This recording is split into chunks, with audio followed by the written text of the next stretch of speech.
Hello, friends. Welcome to week 2.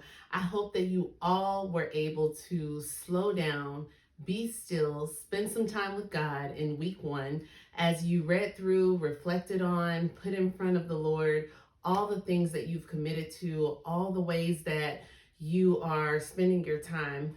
And I just love the stories that were shared in our group chat about how God just gave those moments where you were able to really just be still before Him, whether He woke you up at 3 a.m.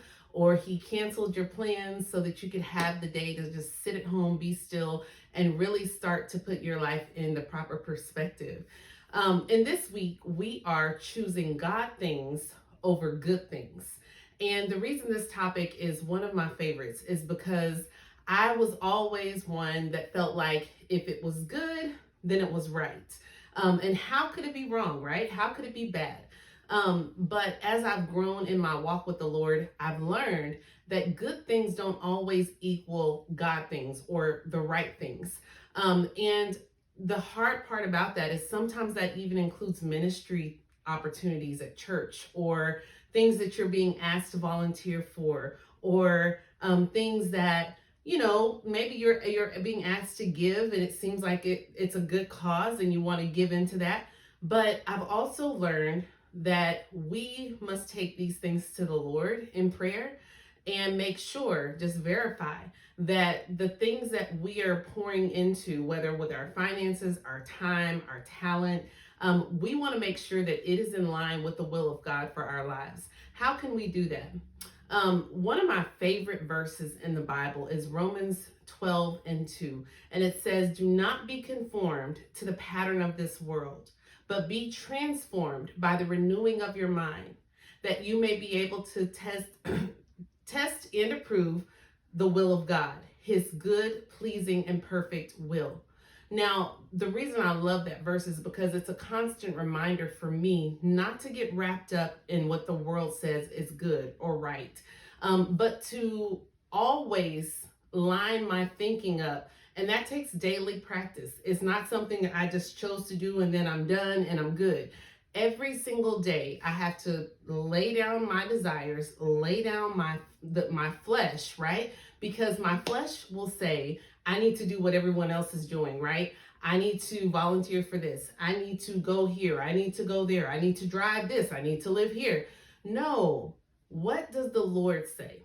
So in order for us to make sure that our lives are properly aligned with exactly what He has laid out for us, we have to lay down every single day our fleshly desires, the desires of this world, and allow Him to be the Lord of our lives.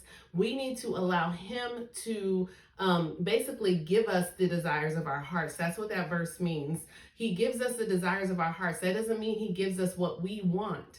It means He gives us what we should desire. So all of the things that we put our time into and all of that should really come from an overflow of what the Lord already has in store as our assignment here on earth.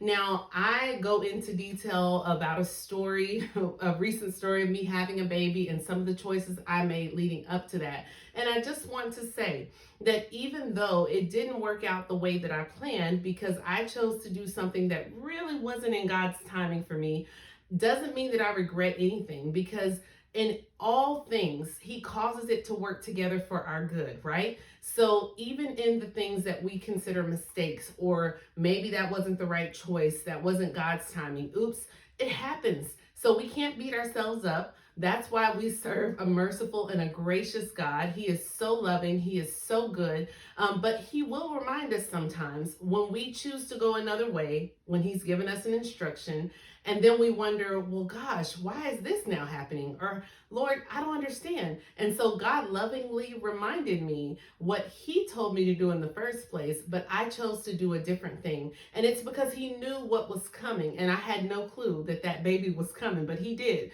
So I just want to encourage you and remind you that if you feel like you have gone a different way, or you feel like you haven't lined up with the proper things of God in terms of the things you've chosen for your life, it's never too late.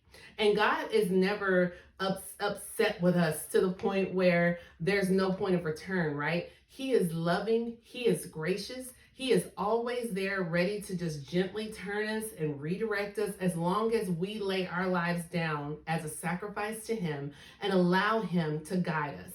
So I encourage you this week to truly think about those things in your life that you have chosen to commit to. Lay them all before the Lord and say, God, please highlight anything in my life that is not a God thing, even though it's a good thing. It's for a good purpose, a good cause. But I want you to show me exactly what I should be doing in this season. And if it doesn't line up with you, then I don't want to do it. I want to be able to say no and let no be a complete sentence.